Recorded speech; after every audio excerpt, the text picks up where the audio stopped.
संयम करने से क्या होता है, जो ग्राह्य शक्ति है वो क्या हो जाती है, स्तंभित हो जाती है, जिसके कारण जो चक्षु का जो प्रकाश है ना, मतलब सामने जो पर्सन है उसके चक्षु का जो प्रकाश है वो असंप्रयोग हो जाता है, मतलब कि उसके बीच से जो है, मतलब कि वो जो पर्सन, मतलब कि जो योगी है और जो सामने देखने वाला पर्सन है ना, तो उसका, उनके जो जो देखने वाला जो व्यक्ति है उसके जो चक्षु का जो प्रकाश है वो क्या हो जाएगा, असंप्रयोग, मतलब कि उसका संबंध नहीं रहेगा, मतलब वो जो है देख नहीं पाएगा, तो इसके कारण जो है वो क्या हो जाएगा, जो योगी है वो अंतर ध्यान हो जाएगा, इस तरीके से इसका मतलब। ठीक है,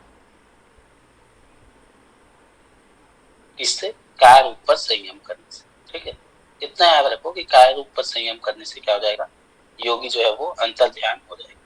ओके,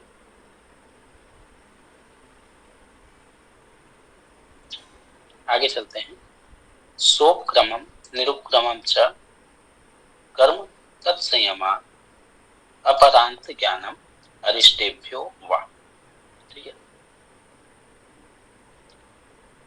उपक्रम सहित सो उपक्रम, मतलब कि उपक्रम से युक्त, और निरुपक्रम, ठीक है, मतलब कि उपक्रम से रहित, ये दो तरीके के कर्म होते हैं। ठीक है, और तत्संयमात, मतलब कि उन पर संयम करने से क्या होता है, अपरांत ज्ञानम, अपरांत ज्ञानम मतलब कि जो मृत्यु है उसका ज्ञान हो जाएगा, अरिष्टेभ्यो वा, या फिर किसी अरिष्ट से, मतलब कि कोई समझ लीजिए कोई दुर्घटना के माध्यम से भी अगर कोई आपकी मृत्यु होने वाली है तो उसका जो है ज्ञान हो जाएगा, किसके माध्यम से, जो हमारे सोपक्रम और निरुपक्रम जो कर्म है उसके माध्यम से। ठीक है, सोपक्रम और निरुपक्रम क्या होता है वो आगे बता रहे। जिन कर्मों के फलस्वरूप मनुष्य की आयु का निर्माण होता है वे दो प्रकार के कर्म होते हैं। ठीक है, मतलब कि हमारी जो आयु है, जो डिसाइड कर, जो कर्म हमारी आयु डिसाइड करते हैं, वैसे दो तरीके के कर्म होते हैं। ठीक है, पहला होता है शुभक्रम, मतलब कि ऐसे कर्म जो फल देना आरंभ कर चुके हैं। ठीक है, उसको हम कहते हैं शुभक्रम। निरुपक्रम किसको कहते हैं, वे फल, मतलब वे कर्म जो जिनका अभी फल भोग आरंभ नहीं हुआ है। ठीक है, कहने का मतलब, अगर जो अभी फल दे रहे हैं, है ना, और जो अभी आगे फल देने वाले हैं, उन जो कर्म हैं उन पर अगर हम संयम कर लेते हैं तो उसके माध्यम से क्या हो जाता है, हमारे जो मृत्यु है ना, यहाँ पे लिखा है ना अपरांत ज्ञानम, हमारा मृत्यु कब होगा उसके बारे में पता चल जाएगा। कहीं किसी अरिष्ट के माध्यम से हमारा कोई एक्सीडेंट में तो डेथ नहीं होगा, या फिर किसी और दुर्घटना के कारण तो डेथ नहीं होगा, इन सब बारे में जो है ज्ञान हो जाता है, इस तरीके से बता दें। ठीक है, इससे शुभक्रम और निरुपक्रम के कर्म से। ठीक है, आगे कहते हैं मैत्री आदिशु बलान, मतलब कि मैत्री आदि जो भाव है ना, हमने ऊपर पढ़ा था ना, मैत्री करुणा मुदिता। ठीक है, ये जो है, ये जो भावनाएं हैं उन पर अगर हम संयम करते हैं तो उससे क्या होगा, बल की प्राप्ति होगी, मैत्री आदिशु बलान। ठीक है, प्रीवियस जो सूत्र था है ना, फर्स्ट चैप्टर में हमने पढ़ा था, मैत्री करुणा मुदिता, ये जो भावनाएं हैं, ठीक है, इनके माध्यम से क्या करना है, मतलब कि उसमें बताया ना कि जो है किनसे मैत्री करना है, इसके प्रति जो है मुदिता का भाव रखना है, इसके प्रति करुणा का भाव रखना है, इस तरीके से बताया गया है ना। ठीक है, तो उसी की वो जो भावनाएं हैं उन पे संयम करने से क्या होगा, बल की प्राप्ति होगी। ठीक है, मतलब हम अगर अपनी भावनाओं को जो है नियंत्रित कर लेते हैं तो उसके माध्यम से अगर हम उस पर संयम कर पाते हैं तो हमें बल की प्राप्ति होगी, इस तरीके से बता दें। ठीक है,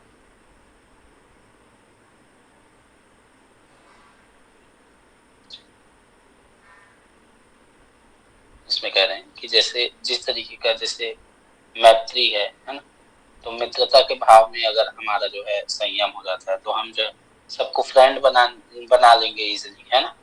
इस तरीके का पोटेंशियल जो है वो डेवलप हो जाएगा। करुणा का भाव अगर है ना, उसमें कहते हैं ना दुखियों के प्रति जो है करुणा का भाव होना चाहिए, है ना। तो जो करुणा भाव है वो अगर डेवलप हो जाएगा तो हम जो है हम जो दूसरों के प्रति हमारी जो है सिंपैथी रहेगी, है ना। उनके जो दुख है उनको हम किस तरीके से सॉल्व कर सकते हैं, उसमें हम क्या सॉल्यूशन कर सकते हैं, किस तरीके से उसमें हेल्प कर सकते हैं, इस तरीके का भाव आएगा। जो मतलब कि जो पुण्य है, पुण्य मतलब कि पुण्य करने वाले व्यक्ति हैं, पुण्य आत्माएं हैं, है ना, उनके प्रति क्या कहते हैं, मुदिता का भाव होना चाहिए कहते हैं। तो मुदिता का अगर भाव होगा, हम मतलब प्रसन्नता का भाव रहेगा, है ना, तो फिर उस तरीके से हम जो है सबसे जो है प्रसन्न भाव से मिलेंगे, किसी से जो है ऐसे शोक युक्त होके या फिर इस तरीके से नहीं मिलेंगे, है ना। और इसमें क्या दूसरों को भी अपने ही भांति प्रसन्न बनाने में समर्थ हो जाएंगे। ठीक है, तो ये था मैत्री आदिशु बलानि। अगला कहते हैं बलेशु हस्ति बलादि, मतलब कि बल पर संयम करने से हाथी के समान बल आता है, इस तरीके से कह रहे हैं। ठीक है, हाथी जो है यहाँ पे सिंबॉलिक है, मतलब यहाँ पे कहने का मतलब है जिसके भी बल में आप संयम करोगे, है ना, उस तरीके का जो है बल आपको प्राप्त होगा।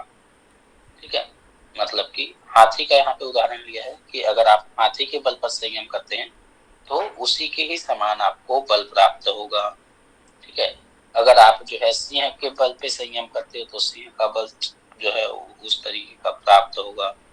ठीक है, इस तरीके से इस पे बता रहे हैं बलेशु हस्ति बलादि। ठीक है, देखो जैसे यदि हम गरुड़ के बल पे संयम करते हैं तो गरुड़ के समान बल की प्राप्ति होती है, वायु पर संयम करने से वायु के तरीके से बल की प्राप्ति होती है। ठीक है, तो ये था बलेशु हस्ति बलादि। ओके, आगे देखते हैं प्रवृत्ति अलोकन्यासाद सूक्ष्म व्यवहित वि प्रकृष्ट ज्ञानम। क्या है इसका मतलब, जो प्रवृत्ति लोक अन्यसा, मतलब जो ज्योतिषमती प्रवृत्ति है ना, उसका प्रकाश पड़ने से क्या होगा, सूक्ष्म और व्यवहित मतलब कि जो व्यवधान युक्त है ना, और प्रकृष्ट मतलब कि जो दूर देश में है, ठीक है, जो साधारण ऐसे नहीं देखा जा सकता, उन तरह की वस्तुओं का भी ज्ञान हो जाएगा। देखते हैं आगे, तीन प्रकार की वस्तुओं का प्रत्यक्ष साधारणतः इंद्रियों से नहीं किया जा सकता है। ठीक है, मतलब कि हम जो है जनरली कॉमन आइज से हम जो है तीन तरीके की चीजों को नहीं देख सकते हैं। कौन कौन सी चीजें हैं वो, एक तो ऐसी चीजें जो कि अति सूक्ष्म होती हैं। ठीक है, मतलब जो एकदम सूक्ष्म चीजें हैं, जैसे आप सेल को जो है कॉमन आइज से देख सकते हो क्या, नहीं देख सकते हो, है ना। उसके लिए हमें जो है एक सूक्ष्मदर्शी चाहिए होगा, माइक्रोस्कोप चाहिए होगा, है ना, उसको हम नॉर्मली नहीं देख सकते, है ना। वैसे ही जैसे कि यहाँ पे लिखा है परमाणु, है ना, महत्व, तत्व, प्रकृति, है ना, इन सब चीजों को हम कॉमन आइज से नहीं देख सकते हैं। दूसरा क्या है, व्यवहित। व्यवहित मतलब कि उसके बीच कोई व्यवधान है, ठीक है, मतलब कि बीच में पर्दा पड़ा हुआ है। फॉर एन एग्जाम्पल, इसमें जैसे एग्जाम्पल देते हैं कि आ, जो मिट्टी में जो गड़े हुए रत्न हैं, है ना, या फिर समुद्र के अंदर जो भी रत्न गड़े हुए हैं, उनके बीच क्या है, ये मिट्टी का परत है ना, तो उसको हम नॉर्मल आंखों से नहीं देख सकते। ठीक है, वैसे ही जो दूर देश में स्थित चीजें हैं, है ना, उसको भी हम नॉर्मल आंखों से नहीं देख सकते, है ना। देखो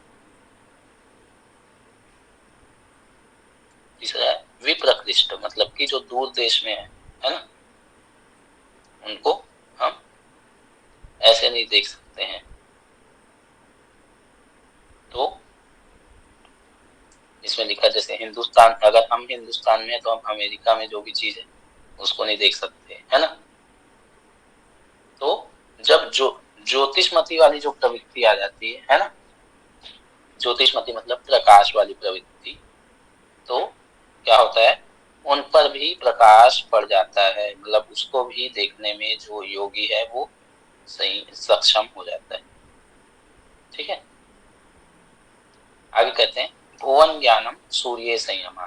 भुवन ज्ञानम सूर्य संयमा मतलब कि अगर हम सूर्य में संयम करते हैं तो जितने भी 14 भुवन है ना, 14 भुवन ना, जैसे जो 14 लोक है उनका जो है क्या हो जाएगा, ज्ञान हो जाएगा। ठीक है, जैसे कि भूलोक भुआलोक, जैसे पृथ्वी से ऊपर के जो लोक हैं 7 लोक, जैसे हम नॉर्मली हम कहते हैं कि पाताल लोक है, स्वर्ग लोक है ना, इस तरीके से हम कहते हैं। 1 सेकेंड, टाइमिंग।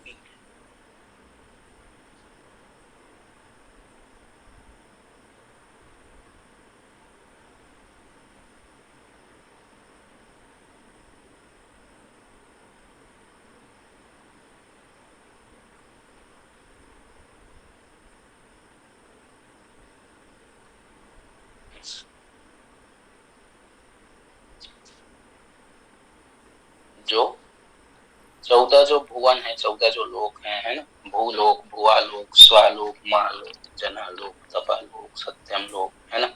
ऐसे ही ये पाताल लोक हो गया, है ना, वितल लोक सुतल लोक, इस तरीके से मतलब 14 जो लोक है उनका जो है ज्ञान हो जाता है किससे, सूर्य पर संयम करने से। ठीक है, जैसे हम कहते हैं ना कि सूर्य के अराउंड ही जो है जितने भी वो हैं जो ग्रह हैं, है ना, वो सब रोटेट हो रहे हैं। तो उसी तरीके से जो लोक हैं उनका भी जो केंद्र है उसको सूर्य को माना गया है। तो सूर्य पे अगर हम संयम कर ले रहे हैं तो जितने भी 14 लोक हैं उनका, उन पे जो है क्या हो जाएगा, उनका ज्ञान हो जाएगा। ठीक है, अब सूर्य का बता दिया तो उसी तरीके से चंद्र का बता रहे हैं कि चंद्रे तारा व्यूह ज्ञानम। अगर चंद्र पर संयम करते हैं तो क्या हो जाएगा, जो तारा की जो संरचनाएं है ना, स्टार्स की जो व्यूह रचना है ना, उनकी जो स्थिति है, व्यूह मतलब क्या है, एक स्पेशल टाइप का जो उनका स्ट्रक्चर होता है, जैसे हम कहते हैं सप्तऋषि तारामंडल कहते हैं, है ना। तो उनके जो एक स्पेशल जो स्ट्रक्चर है ना, उनका जो है ज्ञान हो जाएगा किससे, चंद्र पर संयम करने से, है ना। इसमें कह रहे हैं चंद्र पर संयम करने से कौन सा तारा किस स्थान पर स्थित है उसका यथावत ज्ञान हो जाता है। ठीक है, ऐसे ही आगे कह रहे हैं ध्रुवे तदगति ज्ञान, मतलब कि ध्रुव, अब तारों में भी ध्रुव तारे पर अगर हम संयम करते हैं तो उससे क्या हो जाएगा, जो तारे हैं उनकी गति का ज्ञान हो जाएगा कि कौन सा तारा जो है वो किधर मूव कर रहा है ना। ठीक है, अर्थात कौन सा तारा किस समय में कौन सी राशि में कौन से नक्षत्र पर जो है वो जाके बैठेगा, है ना। जैसे ज्योतिष लोग वगैरह जो होते हैं, है ना, उन लोग बताते हैं कि आपका जो है ये इस तरीके का नक्षत्र है, यहाँ पे ये बैठ गया है, यहाँ पे वो बैठ गया है ना, राहु केतु ये वो सब। ठीक है, तो उसी तरीके से तारों की जो स्थिति है ना, उनका मूवमेंट है उसका जो है ज्ञान हो जाएगा, ध्रुवे तदगति ज्ञान। ध्रुव पर संयम करने से जो तारे हैं उनकी गति का ज्ञान हो जाएगा। ओके, आगे कहते हैं नाभि चक्रे काय व्यूह ज्ञान। नाभि चक्र पे संयम करने से क्या होगा, काय व्यूह मतलब कि जो शरीर की जो संरचनाएं हैं अंदर में, जो भी स्ट्रक्चर्स हैं, है ना, जितनी जो है अगर हम सूक्ष्म लेवल पे कहें तो कितने चक्र हैं क्या है ना, कितनी नाड़ियां हैं, इन सब का जो है क्या हो जाएगा, ज्ञान हो जाएगा। ठीक है, इसमें लिखा है नाभि में स्थित जो चक्र है ना, नाभि चक्र कहते हैं। नाभि चक्र का क्या नाम है?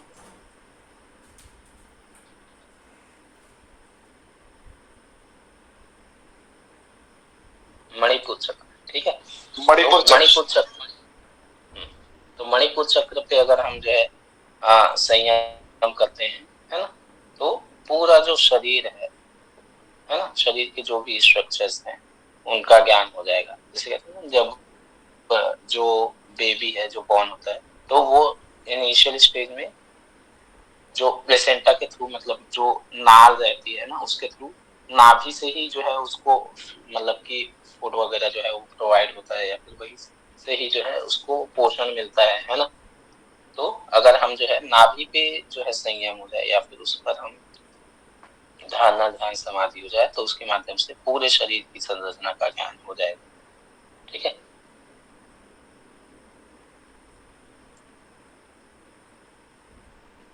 आगे कहते हैं कंठकूपे सुख पिपासा निर्वृत्ति है, ठीक है। अगर हम कंठकूप पर संयम कर लेते हैं तो क्या होगा? शुद्ध मतलब कि भूख, और पिपासा मतलब कि प्यास, ठीक है। निर्वृत्ति मतलब कि क्या हो जाएगा? उनसे छूट जाएगा, मिट जाएगा, खत्म हो जाएगा, ठीक है। अगर कंठकूप पर संयम कर ले तो क्या होगा? देखो यहाँ पे जीवा के नीचे एक तंतु है जिसे जीवा मूल भी कहते हैं, ठीक है। उसके नीचे क्या है? कंठ है, और उसके नीचे एक गड्ढे के समान, कुएं के समान, ठीक है, संरचना है, उसे कंठकूप कहा गया है, ठीक है। उस पर अगर संयम कर लिया जाए तो भूख और प्यास जो बाधा बनते हैं, है ना, मतलब अगर हम योग साधना कर रहे हैं, हमें भूख प्यास ही नहीं लगे तो हमें उठने की जरूरत ही नहीं है ना। तो उसी तरीके से भूख प्यास जो है वो क्या हो जाएगा? समाप्त हो जाएगा, ठीक है।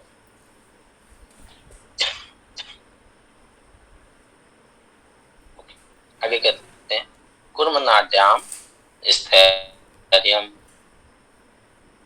ठीक है। कुर्म नाड़ी में संयम करने से क्या होता है? स्थिरता की प्राप्ति होती है।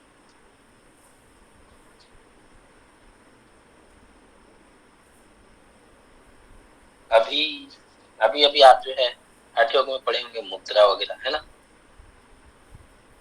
तो मुद्रा के अभी फल बताए गए, स्थिरता। तो यहाँ पे कुर्म नाड़ी जो है ना, उस पर अगर संयम कर लेते हैं, ठीक है, तो उससे स्थिरता आती है, इस तरीके से बता दें, ठीक है। ये जो हमने ऊपर बात करी थी, है ना, कंठकूप, तो उससे रिलेट करके बता रहे हैं कि जो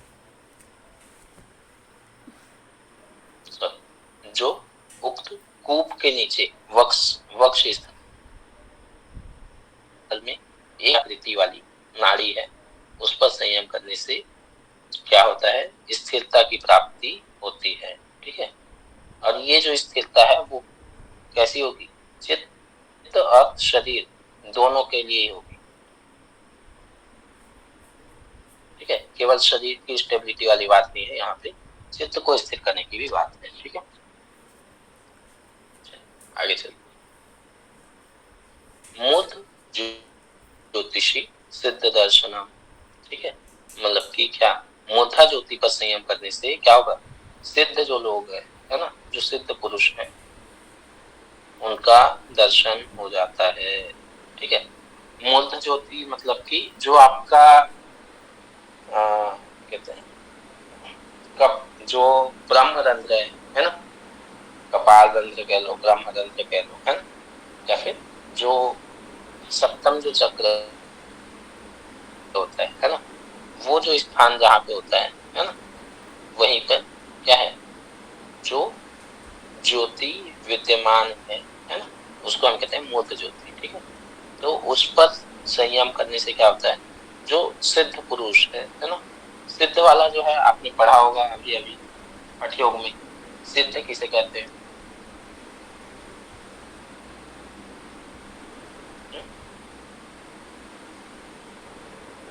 33 गुरुओं के नाम आए थे, 33 सिद्धों के नाम।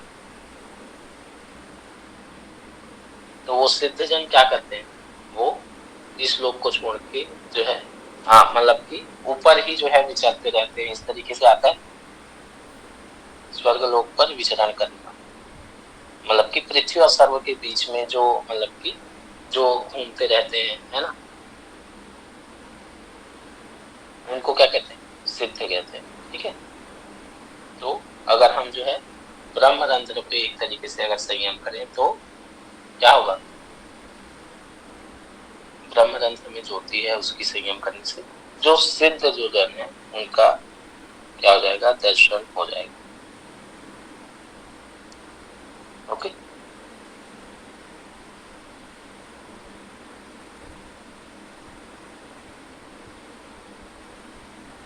चलिए आगे कहते हैं प्रातिभात वा सर्वम। इसका क्या मतलब, या फिर क्या करना, प्रातिभ जो ज्ञान है ना, उसके उत्पन्न होने से जो योगी है ना, उसको सभी प्रकार के जो ज्ञान है वो हो जाएंगे। ठीक है, अभी प्रातिभ ज्ञान क्या होता है वो आगे आएगा। ठीक है,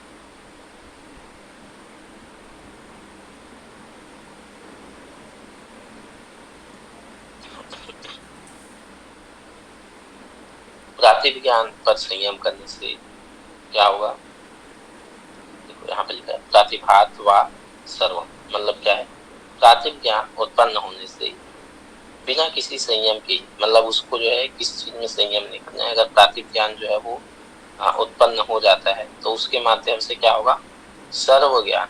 ठीक है, सारी चीजों का जो है ज्ञान हो जाएगा।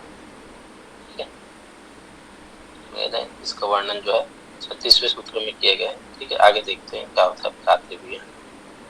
ठीक है, यह विवेक जनित ज्ञान का पूर्व रूप है। ठीक है, इसमें मतलब कि आपको जो है, जैसे ऊपर इनने क्या कहा कि ये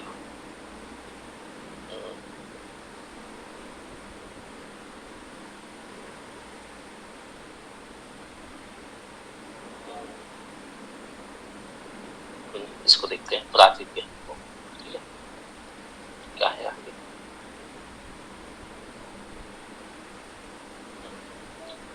प्रातिभ ज्ञान से क्या होगा, सभी प्रकार का ज्ञान जो है वो प्राप्त हो जाएगा। ठीक है, मतलब कि विवेक से पूर्व जो वो चीज होती है, मतलब विवेक जनित ज्ञान का पूर्व रूप। ठीक है, यहाँ पे विवेक जो ज्ञान है ना, मतलब जो ऋतंभरा प्रज्ञा वाली जो बात है वो उसके आने के पहले वाला जो स्टेज है ना, वो जब उत्पन्न हो जाता है तो फिर उस पर उससे क्या होगा, सर्व ज्ञान हो जाएगा। इस तरीके से इसमें बता रहे हैं। ठीक है,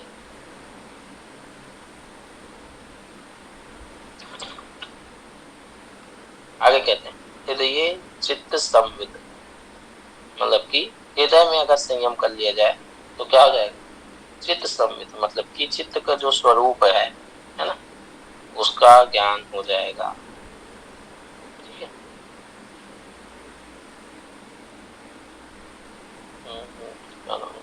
चित्त का स्थान है, उसी बात को रिपीट कर रहे हैं। ठीक है, हृदय से चित्त का जो चित्त के जो स्वरूप है उसका ज्ञान हो जाएगा, हृदय चित्त संविद। ठीक है, आगे कहते हैं सत्व पुरुषयो अत्यंत संकीर्णयो प्रत्यय अविशेषो भोग परार्थ परार्थात स्वार्थ संयमात पुरुष ज्ञानम। ठीक है, मतलब सत्व पुरुष है। ठीक है, मतलब कि सत्व और पुरुष, मतलब कि प्रकृति और पुरुष जो कि दोनों क्या है, दोनों एक दूसरे से अलग हैं लेकिन अत्यंत संकीर्णयो। ठीक है,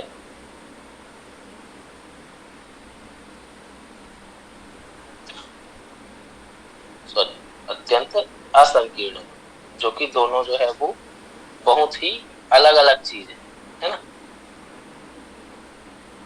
दोनों की प्रत्यय अविशेष मतलब कि वो इनकी प्रतीति का अभेद है। अभेद है मतलब कि उनमें भेद नहीं है। ठीक है, दोनों जब एक तरीके से अभेद हो जाए है ना, वही भोग है उनमें से पदार्थ प्रतीति से भिन्न जो स्वाद प्रतीति है, इसको एक्सप्लेनेशन में देखते हैं। मतलब कि एक तरीके से अगर इसका टोटल में कहूं तो इन शॉर्ट जो सत्य बुद्धि और जो पुरुष है ना, वो एक्चुअल में दोनों जो है वो अलग अलग है ना, लेकिन हम क्या है अविद्या के कारण दोनों को जो है एक मानते रहते हैं है ना। तो उनका जब अलग अलग ज्ञान हो जाए तो वो जो है पुरुष का ज्ञान हो जाता है, इस तरीके से इसमें कहना चाहते हैं। ठीक है, अभी एक्सप्लेनेशन में देखेंगे। बुद्धि और पुरुष दोनों सर्वथा भिन्न है, उनका कोई भी मेल नहीं, क्योंकि बुद्धि जो है वो जड़ स्वरूप है ना, परिणामशील है, भोग्य है और चंचल है। वहीं जो पुरुष है वो अपरिणामी है, चेतन है और भोक्ता है, साथ ही साथ असंग है। ठीक है, तथापि अविद्या के कारण उनकी एकता सी बनी रहती है। ठीक है, इसी को क्या कहते हैं, अस्मिता भाव कहते हैं। ठीक है ना, हमने पढ़ा था ना कि अस्मिता में क्या होता है, दिग्दर्शन शक्ति, वो जो है दिग्दर्शन जो शक्ति है वो एक आत्म की तरह लगता है, उसी को हम अविद्या कहते हैं, अस्मिता कहते हैं ना। ठीक है, तो एक किसके कारण होता है, अविद्या के कारण दोनों एक जैसे लगते हैं है ना। इस एकता के कारण दोनों का जो है अलग अलग ज्ञान नहीं हो पाता है। ठीक है, दोनों कैसे प्रतीत होते हैं, दोनों एक से प्रतीत होते हैं। ठीक है, उस दशा में जड़ बुद्धि जो कि पुरुष की चेतना से चेतन हो रही है, जो सुख दुख और मोह रूप नाना प्रकार की वृत्तियों का उदय होता है, वह वृत्ति क्या है, अविशेष है, क्योंकि इससे चित्त के धर्म सुख दुख और मोह चित्त में प्रतिबिंबित चैतन्य रूप में अध्यारोपित होते हैं। यह अभेद प्रतीति भोग है।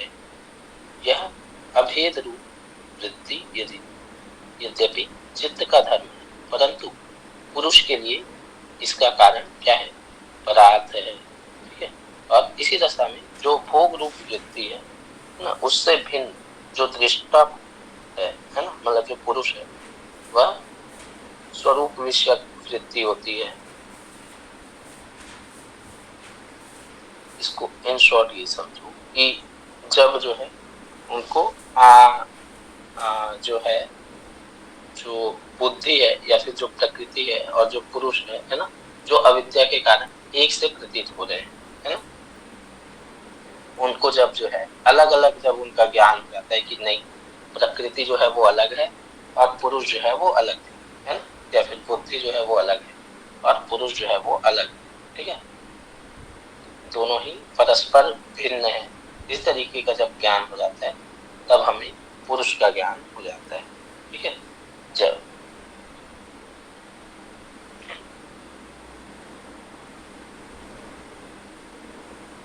ओके,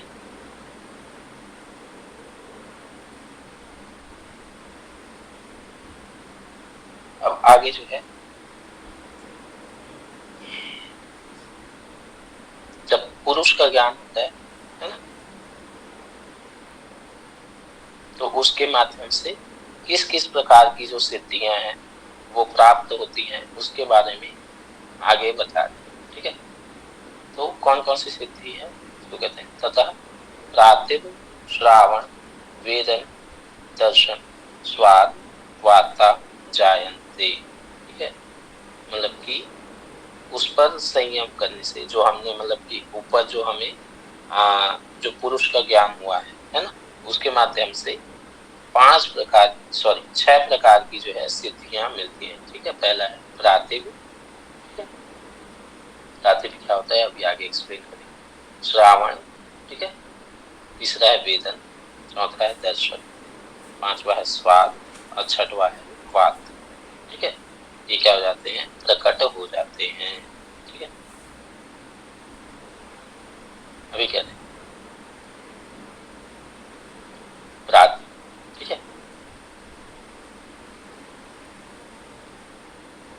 प्रातिभ क्या है, प्रातिभ कहते हैं इससे भूत, भविष्य, वर्तमान और सूक्ष्म, ठीक है, और ढकी हुई दूर देश में स्थित जो वस्तुएं हैं वो प्रत्यक्ष हो जाती हैं, है ना।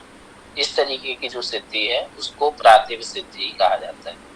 ठीक है, ऐसी सिद्धि जिसके माध्यम से भूत, भविष्य, वर्तमान, है ना, और वर्तमान, ठीक है, या फिर छुपी हुई या फिर दूर देश में स्थित वस्तुओं का ज्ञान हो जाए, है ना, तो उसे प्रातिभ सिद्धि कहा गया है। ठीक है, दूसरा है श्रावण सिद्धि। श्रावण सिद्धि मतलब कि वही है, सुनने से ही संबंधित है। ठीक है, तो इसमें कह रहे हैं श्रावण मतलब कि जो दिव्य जो शब्द है ना, उनको सुनने की शक्ति आ जाती है। अगर श्रावण सिद्धि हुई है तो फिर जो दिव्य जो शब्द है ना, उनको आप जो है सुन सकते हैं। ठीक है, तीसरा है वेदन शक्ति। वेदन शक्ति जो है इसमें कहा गया है, वेदन मतलब कि स्पर्श। ठीक है, इससे दिव्य स्पर्श का अनुभव करने की शक्ति आ जाती है। ठीक है, जो दिव्य जो स्पर्श है ना, उनका अनुभव करने की जो है शक्ति आ जाएगी। ठीक है, आदर्श शक्ति। आदर्श शक्ति क्या होती है, आदर्श शक्ति में कहते हैं दिव्य रूप का दर्शन करने वाली जो शक्ति है वो आ जाएगी। ठीक है, फॉर एन एग्जाम्पल जैसे कि जैसे भगवत गीता में जब अर्जुन को जो है विराट रूप का दर्शन कराना था भगवान, है ना, तो उनको जो है एक दिव्य दृष्टि दी गई थी, है ना, उसके कारण जो है वो दिव्य रूप को देख पा रहे थे। तो उसको हम रिलेट कर सकते हैं इससे, आदर्श वाली जो सिद्धि है ना। ठीक है, तो उसके माध्यम से जो दिव्य रूप है उसका दर्शन करने की शक्ति आ जाती है। इस तरीके से बता दें। आस्वाद। ठीक है, आस्वाद क्या है, जो भी आस्वाद मतलब कि वही जो रस वाली जो शक्ति है ना, आस्वादन, उसको स्वाद लेने वाली, है ना, तो दिव्य जो रस है उनका अनुभव करने वाली शक्ति आ जाती है। ठीक है, ये हो गया आस्वाद। और वार्ता क्या है, वार्ता मतलब कि जो स्मेल है ना, तो जो दिव्य जो गंध है ना, उसका अनुभव करने वाली शक्ति को वार्ता शक्ति कहा गया। ठीक है, तो ये क्या हो गया, 6 तरीके की सिद्धि के बारे में यहाँ पे कहा है। ठीक है, ये जो है 6 सिद्धियां, जब पुरुष का ज्ञान होगा तो उससे 6 तरीके की सिद्धियां आपको मिलेगी। ठीक है, अब ये जो 6 सिद्धियां हैं, है ना, उनको क्या करना है, इनको भी छोड़ के आगे बढ़ना है। ते समाधो उपसर्गा व्युत्थाने सिद्धयः। ठीक है, मतलब कि ये जो सिद्धियां हैं वो क्या है, समाधि सिद्धि में क्या है, उपसर्ग के समान है। उपसर्ग मतलब कि व्युत्थान, सॉरी, उपसर्ग मतलब कि विघ्न। ठीक है, ते समाधो उपसर्गा व्युत्थाने सिद्धि। व्युत्थान मतलब कि जो ऊपर जो स्थिति है ना, उठने वाली जो स्थिति है, समाधि की जो स्थिति है ना, उसमें ये क्या है, उपसर्ग के समान है ये जो सिद्धियां हैं। अगर आप समझ लियोगे कि जो है सिद्धि अगर आ गई है ना, तो मैं जो है यहीं तक रुक जाता हूँ या फिर उसी में अटैच होकर रह गया, है ना, तब क्या होगा, तो फिर आपका डिक्लाइन चालू हो जाएगा, है ना, उससे जो है नीचे गिरते जाओगे। ठीक है, उसको कहना है ते समाधो उपसर्गा व्युत्थाने सिद्धि। ठीक है, अगर वो जो सिद्धि है उसमें अगर आप फंस गए तो वो क्या होगा, समाधि में विघ्न की तरह से काम करेगा। ठीक है, इसलिए सिद्धियों में नहीं फंसना है, उससे आगे बढ़ना है, उनको छोड़ के आगे बढ़ना है। इस तरीके से बताते हैं। ठीक है,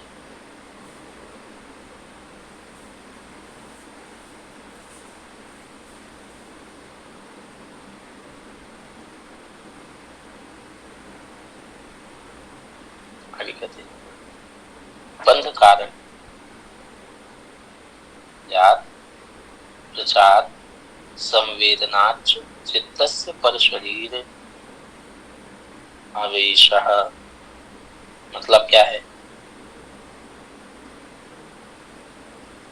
बंधन के कारण कर्म की शिथिलता से, ठीक है, और प्रचार संवेदना मतलब कि चित्त की गति का भली भांति ज्ञान होने से क्या होगा?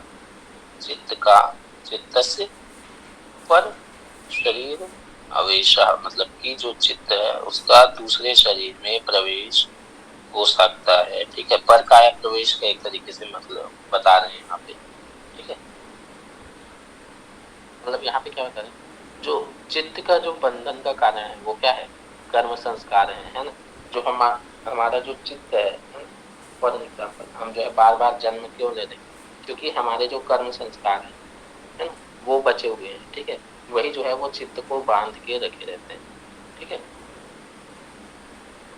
कर्मों के फल को भुगतने के लिए ही चित्त किसी भी प्रकार के शरीर में बंधे रहने के लिए बाध्य होता है, ठीक है। मतलब कि जो हमारा जो चित्त है ना, वो एक ही शरीर में मतलब कि कोई भी शरीर में जो है वो क्यों विद्यमान है? क्योंकि उसको जो है कर्मों का फल जो है वो भुगतना है उसी शरीर, है ना, ठीक है। तो इस बंधन से अगर जो है हम जो है क्या कर लें, उसको अगर शिथिल कर दें, है ना, बंधन कारण शैथिल्यात्, बंधन का जो कारण है ना, जो कि क्या है? कर्म संस्कार है, उसको अगर हम जो है शिथिल कर दें, है ना, ढीला कर दें, लूज कर दें, है ना, और क्या करें? प्रचार संवेदना मतलब कि जो चित्त है उसकी गति का क्या कर ले, उसका सही से ज्ञान हो जाए, है ना, ठीक है। मतलब कि मतलब चित्त जिस जिस मतलब विषयों में भागता है ना, उसका सही सही तरीके से अगर ज्ञान हो जाए, है ना, तो मतलब चित्त जो है अगर इसका पता चल जाए कि हाँ भाई हमारा जो चित्त है वो इधर भागता है उधर भागता है ना, और ये जो है संस्कार की वजह से जो है एक जो शरीर है उसमें लिमिट होके रखा हुआ है ना, और उस पर अगर हम संयम कर दें तो फिर क्या हो जाएगा? उससे परे हो जाएगा, है ना। तो फिर हम क्या कर पाएंगे? अपना जो चित्त है उसको अपने तरीके से चला पाएंगे, है ना। और उसके क्योंकि हमने जो है जो संस्कार है कर्म संस्कार है ना, उसका मतलब कि उसका जो कारण है उसको क्या कर दिया है? शिथिल कर दिया है ना। तो उसके माध्यम से क्या होगा? तो अब वो जो है हमारे कंट्रोल में आ गया, तो फिर हम जो है जो हमारी जो चेतना है ना, या फिर हमारा जो चित्त है उसको दूसरे के शरीर में प्रवेश करा सकते हैं इस तरीके से, इस प्रकार, ठीक है। कब करा सकते हो? जब बंधन कारण की शिथिलता कर सको आप, मतलब कि जो संस्कार है ना, जिसके कारण हम जो है बंधन में बंधे रहते हैं उसको अगर शिथिल कर लें, है ना, और चित्त की गति को सही सही जान ले कि हाँ भाई हमारा चित्त इधर जाता है उधर जाता है ना, तो उस चित्त का पर शरीर में प्रवेश कराया जा सकता है क्या? आगे कहते हैं उदान जयात जल पंख कंटकादि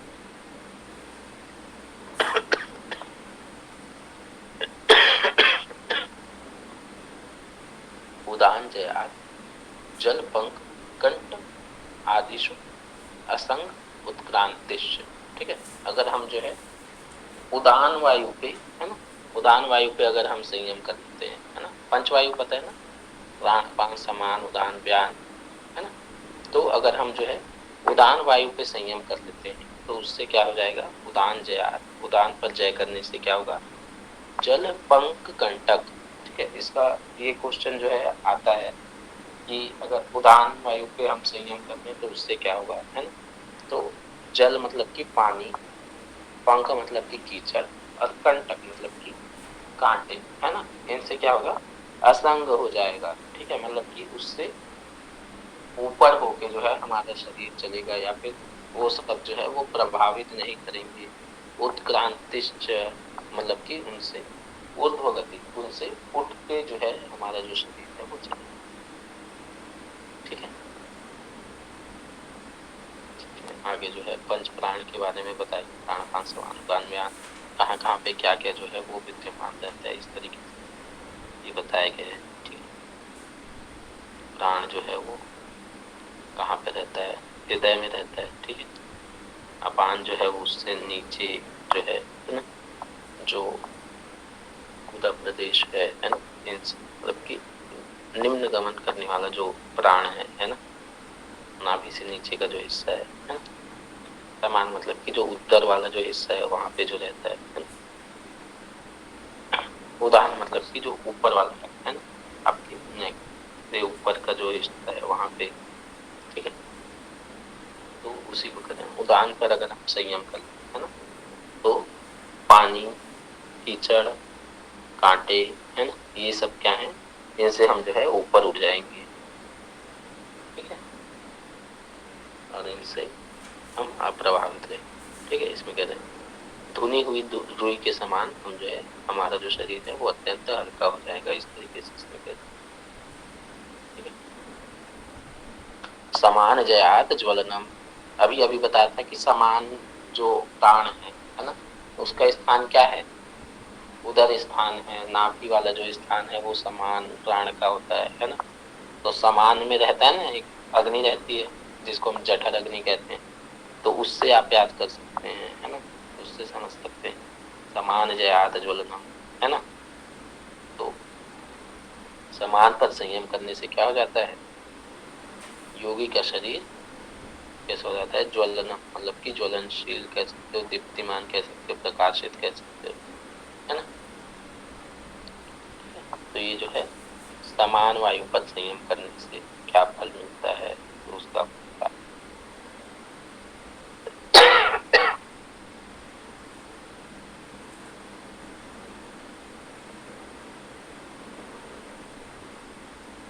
आगे कहते हैं। अभी अभी हमने जो है एक पढ़ा था, एक शक्ति श्रावण सिद्धि, है ना, उसी के बारे में कह रहे हैं। श्रोत आकाशयो संबंध संयमात दिव्य श्रोत्र श्रोतम श्रोत्रम, ठीक है, मतलब कि जो श्रोत्र और आकाशयो, मतलब कि जो श्रोत्र है मतलब कि श्रवण इंद्रिय है ना, कान है, और आकाश, ठीक है, संबंध संयमात, इनके जो संबंध है उस पर अगर हम संयम करते हैं तो क्या कर सकते हैं, दिव्य श्रोत्रम, मतलब कि जो दिव्य जो ध्वनिया है ना, उनका हम पान कर सकते हैं, उनका सेवन कर सकते हैं, मतलब उनको जो है हम जो है सुन सकते हैं, ठीक है।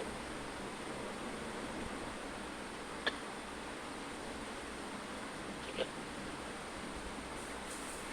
मतलब कि कान और आकाश के बीच जो संबंध है ना, उस पर संयम करने से क्या होगा, जो दिव्य ध्वनियां हैं, दिव्य जो शब्द हैं, उनका श्रवण किया जा सकता है, ठीक है।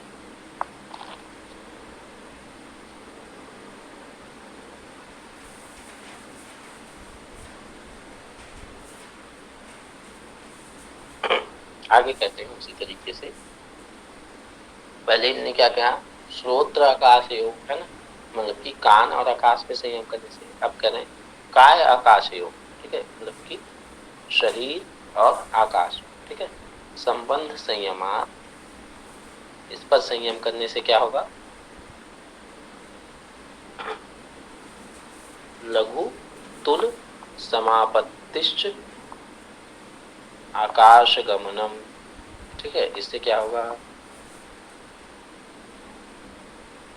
मतलब कि शरीर और आकाश के संबंध में संयम करने से, और लघु तुल समापत्ति, मतलब कि जो हल्की जो वस्तु होती है, लघु मतलब कि हल्की, ठीक है, ठीक है, हल्की वस्तु मतलब यहाँ पे उदाहरण दिया है रुई वगैरह, ठीक, उस पर अगर हम जो है क्या करते हैं, संयम करते हैं। ठीक है, तो क्या होगा, आकाश गमनम, मतलब कि आकाश में चलने की शक्ति आ जाएगी। ठीक है, इसमें व्याख्या में करें, शरीर और आकाश का जो संबंध है उसे संयम द्वारा पूर्णतः प्रत्यक्ष कर लेने पर योगी इस तत्व को भली भांति समझ लेता है कि शरीर के अंग किस प्रकार सूक्ष्म अवस्था से स्थूल अवस्था में परिणत होते हैं, है ना, और किसी प्रकार पुनः स्थूल से सूक्ष्म में किए जा सकते हैं। ठीक है, और अपने शरीर को अत्यंत हल्का बनाकर वह आकाश में गमन कर सकता है। ठीक है,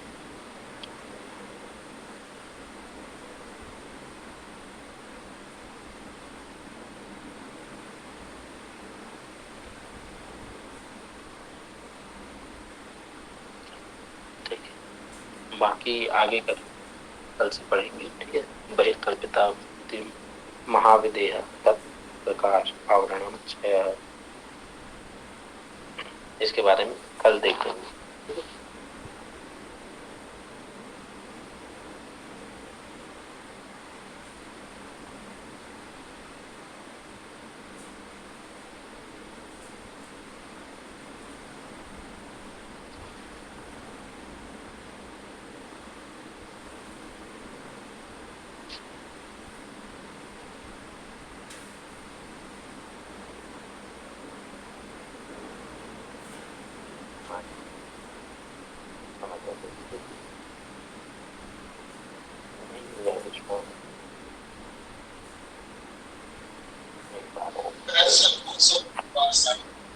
हेलो, हाँ सर प्रणाम। ओके, हाँ जी बताइए। हाँ सर, आज का थोड़ा सा सुना मैंने, पर सुना ही आत्मसात नहीं कर पाया, थोड़ा सा रास्ते में था। अच्छा अच्छा, मैं थोड़ा सा